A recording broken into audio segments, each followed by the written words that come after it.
Hello, Magical Mummas. Welcome to episode 20 of the Magical Mothering podcast. I'm Dania Foster, elemental energy healer and nurturer of mothers who are struggling with disconnect whilst raising highly sensitive kids. Today, I'm talking about holding boundaries with love. If you want more of this, don't forget to click subscribe so you get my next episode. And if you'd like a supportive circle to guide you through your journey of magical mothering, I invite you to join my online Magical Mothering Collective Circle, where we can share our stories and what's really going on in our world and help keep you accountable to checking in with your own emotions every new and full moon. You can find that at daniafoster.com/circle. So, as highly sensitive people ourselves, we've often grown to survive through the world with our emotions by becoming people pleasers. We have grown adaptive to keeping the peace, especially as empathetic people who are feeling the emotions of everybody around us. We are often always sensing and adjusting our energy to make sure that we can keep a smooth line of peace around us. Okay, often that has meant that as children we have learned or adapted to lessen our own needs, our own desires, to be able to accommodate for other people who may be more demanding, or for other situations who have felt like they needed our presence to be the healer of the situation rather than receiving what we really needed ourselves. So hence the birth of the people pleaser within us. I see you. Okay, now as we have been birthed into our motherhood, and we are often raising children who are highly sensitive themselves, we have become aware or awakened that we are here to break those cycles, because we have that deep inner knowing, or sometimes it is birthed from fear, that our children are going to squash their own personal power, squash their own sense of self to be able to please other people. And we don't want them to have to do this inner work that we are doing to be able to unleash our children. We don't want them to have to spend all of this time and energy working through their shadow selves. I mean, we're parents, we're going to do something to make an imprint, but we're wanting to lessen that load. We're wanting to do the best job that we can. And the more aware and awake we are to our own selves, our own shadows, the more we are able to not pass on these burdens to our children. So something that we are learning as people that are breaking out of the people pleaser energy, we're unleashing ourselves from these ancestral or akashic ties that keep us playing small, feeling like we're not enough, lessening our power, not trusting our inner guidance ourselves, is that we need to be able to hold a boundary. This is something that we need to work quite a lot on. And often the times when we talk about boundaries, people think that it's about putting up walls to stop other people from getting in or taking your energy or sapping that energy. But a lot of the time it is about standing your ground and holding that energy yourself. Okay. And this is boundaries with love, because we want to hold a hard boundary with an open heart. And we want to teach our children by modeling this. We want to show them that this is how we interact with people around the world, so that we can still be open and loving and giving without burning out, without over delivering. It's something that I'm personally learning all the time, and that's okay to be constantly learning and growing. This is why it is a journey. Okay.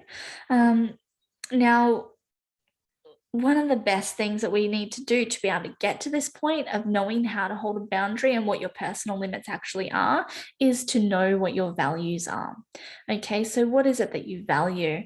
So I'm going to keep it quite basic and quite broad for the topic of this conversation is that it could just be simply to feel calm and grounded. That's one of the most common values that I get from mothers that I work with, is that they just want to be able to hold that energy for their family, a harmonious home, a calm home, a grounded home. Okay, the value is calm and grounded. So how do you get to that point when we have needs that need to be met to get to that point? So one of the biggest things that we need, especially as mothers who are highly sensitive, empathetic, feeling all of the needs around everybody and constantly nurturing, and we often end up over giving or over delivering, and then we feel burnt out, we feel touched out. Okay, so what do we need to be able to resist that space and stay in our values of calm and grounded? Is we often need some space. Now, boundaries and space is a good one to use as an example. So let's talk about it just at home, in the home space, when you're talking to your child, needing to know your values and your needs so you can clearly identify and communicate them to your family. Okay, so it could be as simple as going through the SMART goals around, is it specific? Is it measurable? Is it attainable? Is it relevant? Is it timely? So when we are breaking these cycles and not overgiving and not running ourselves off our feet, trying to serve everybody else before we serve ourselves, let's talk about serving yourself before you can be there to give to others. So the value is, I want to feel calm and grounded. So what I need is 5 minutes of alone time. Okay, so alone time is specific. So let's make it even more specific, often needed if you have younger children. So it could be, I need to spend 5 minutes alone in meditation in my room before I can come out and do this thing. So it may be that before I do that, yes, I hear that you want me to come and play that game with you, or you want me to come and make that food for you, or whatever it is. But first, I just need to spend 5 minutes in my room alone so that I can feel calm and grounded when I come out and play. So that's keeping it quite specific. It's measurable. It's only 5 minutes. It's attainable. You're right there in the bedroom. It's relevant. It's so that you can feel calm and grounded. That means that our children are becoming aware. We need to keep it relevant so that your kids, your partner, your family can understand why you need that. And is it timely? It's like, yeah, I'm going to do it right now. Okay, so we're breaking the cycles and we're changing this family code of honor where, you may have never seen your mom take some time out to meditate. So it's like an odd concept for you, and you have all of these barriers to doing this where it makes you feel maybe it's guilt that you are not serving them before your own needs. Okay, but you're breaking this cycle. We remember that when we are holding our boundaries and our personal limits, no is a full sentence.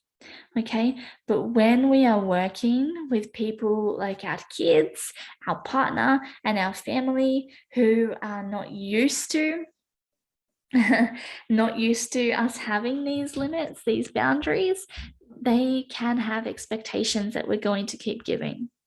And whilst in some situations it's perfectly fine to let people down with a hard no, there are some situations like with our kids where we've got to move into that a bit more softly. And this is why we're doing boundaries with love, is that we're teaching people how to respect our boundaries, just like we're teaching ourselves how to honor our own boundaries.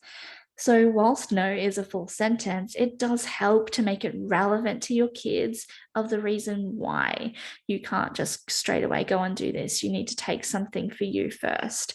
Yes, you want me to come and, lay down in bed with you, but I need to finish my dinner first. As simple as that, because I need to feel full. I'm hungry. We have basic needs. There's so many range of things that we put ourselves last for. Okay. So whilst, you can say no as a full sentence for anybody else that's outside of yourself. You know, it could be that, well, for example, as I was talking about rhythm, I've talked about rhythm a lot, and I review my rhythm every Sunday, where I'll look at our calendar and I'll think, what do we have on this week? Is my energy at a space where I can be there for this? Or do I need to cut some things back? So for the people outside of my intimate bubble, like my kids, my family, there's some room for no as a full sentence with that. I can just say, no, we're not going to make that this week. And I don't need to give any excuses. I don't need to, like, this is one of my pet peeves when people make up excuses or a lie or say that they're sick when they're not, or all of those different things. As an intuitive, you can feel the difference with the truth and that. And that's something that I hate. And so you don't need to make up excuses. And I know that you're trying to do that to make the other person feel better, but really you don't need to. Okay. There's no justification necessary.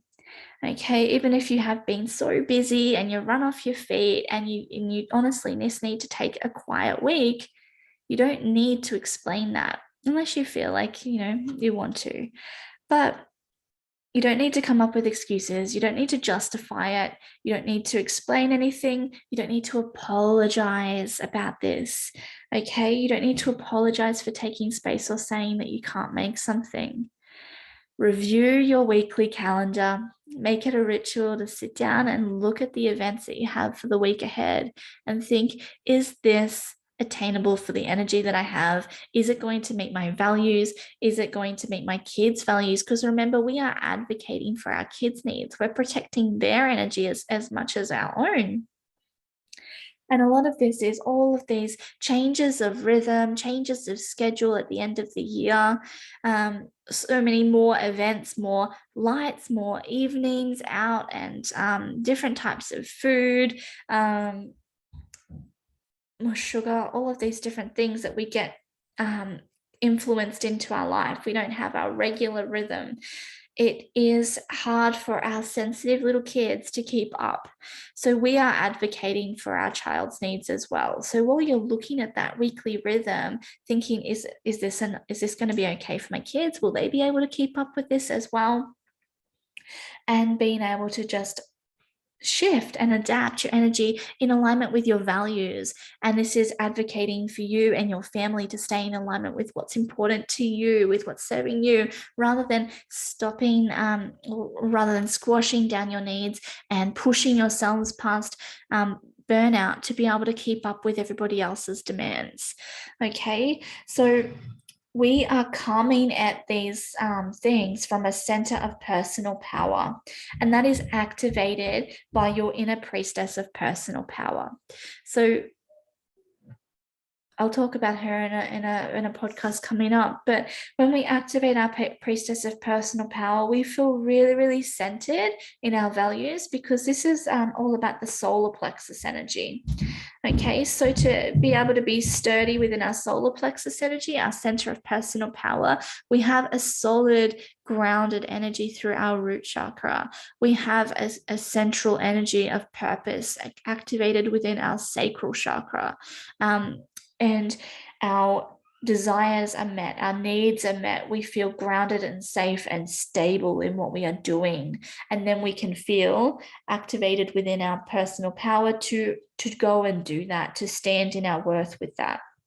Okay, now we want to come up from that place, because if we are not grounded, if we are not anchored in what our values are, if we're not anchored in what our needs are and our desires have not been met, then we end up screaming our boundaries like, just give me some space. Just give me some space, please leave me alone, everybody be quiet. We get to that point when we haven't met our base chakra energy, when we haven't met our sacral energy, and when we are not coming at this from a space of personal power from our solar plexus energy. Okay, so we need to make sure that we are holding our energy. Our boundaries are for holding our own space, holding space for ourselves. Often we think that our boundaries are all about other people. but they're actually about holding this space for ourselves. So yeah, as I was saying, other people have become accustomed to your lack of boundaries. It's your lack of boundaries has been serving them. So it could be that your kids have been served by your boundaries because they get everything straight away, and you're not taking that space to give yourself your needs. So it can be a bit of an adjustment period. It could even be your partner having that adjustment period, and it could even be your family members, your extended family members, people in your community who have been grown accustomed to you just allowing everything to you molding yourself to fit around everybody else.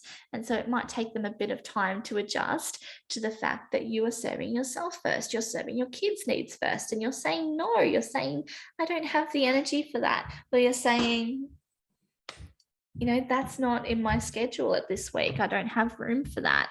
So what is it that that you can do? So let's talk about this in the aspect of, we've got this Christmas time of year here. December is a really busy time of year for extra activities, extra festivities, extra events, family lunches with extended family. And we have been as I was saying, as a child, you've been conditioned to this code of honor to be able to fit in with your tribe. And now that you have birthed these children that are waking you up and seeing that that code of honor is no longer serving your energy, that code of honor is no longer working for what your values are, and you're changing that. Some people in that extended family who are still living in alignment with those values are going to feel a bit triggered perhaps, and they might take it personally that you are living in a different code of honor. You're rewriting your code of honor to suit what your needs are. So how do we confront that? It's I'll just give you some examples of some things that you can come up with at family gatherings. You can say things like, I appreciate your concern, but this is my decision. I respect your values and beliefs, but I don't share them. Yeah. You could say that this conversation is no longer available. This is not a conversation that I'm willing to have with you. There's lots of different things that you can say, then put them in your words. I know that, for example, it could be like, as an unschooling mom, I've got 3 kids, and it could be a question as simple as, how's schooling going? Homeschooling. And, you know, that used to be one that would really trigger me, because if I wasn't grounded in my values, if I wasn't grounded in my needs and desires and what's important to my purpose, then that question could really throw me into the, oh, you think I'm not doing enough, or you think that, you know, I'm not doing the right thing, and that, you know, all of these attacks on self. But when we come at this from a grounded position of love, we can be really stable in our values. And the way that we can communicate this is that, you know, you can share that it's going great and come at that from a really grounded energy. If people have concerns about the way that you're living your life that's a bit out of the ordinary, it could be coming back to that simply, that I appreciate your concern, but this is our decision. This is how we are raising our children, and this is what we know to be best for us. Okay, it's not about them, it's about you. Okay, so we're holding hard boundaries with an open heart.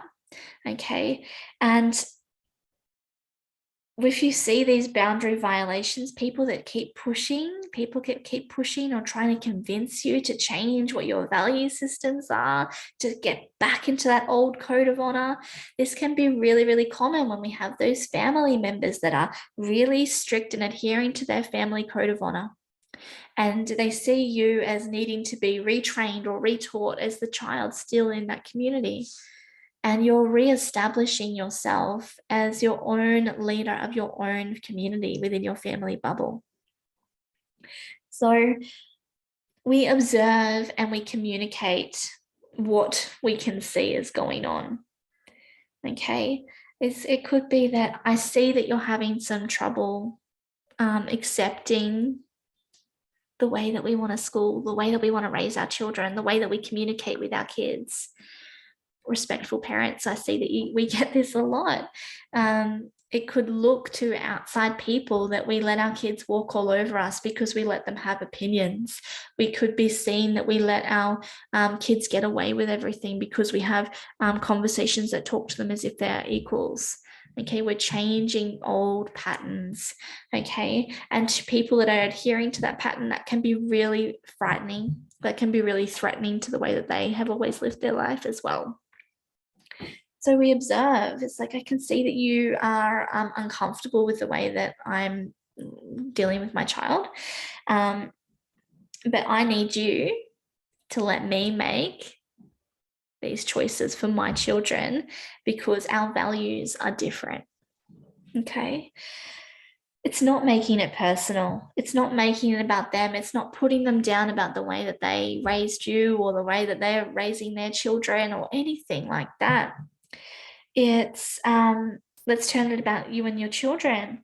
If it comes back to you needing some personal space just to be able to get to that ground and calm state, instead of, get off me, you're driving me crazy, give me some space, you never leave me alone. Let's just release that, because I know that that's something that I go to when I'm not anchored. But let's change it into not about them, it's about you. It's, I need some alone time so that I can refuel my energy, so that I can be really present while we're playing that game later. Let's make it about the family.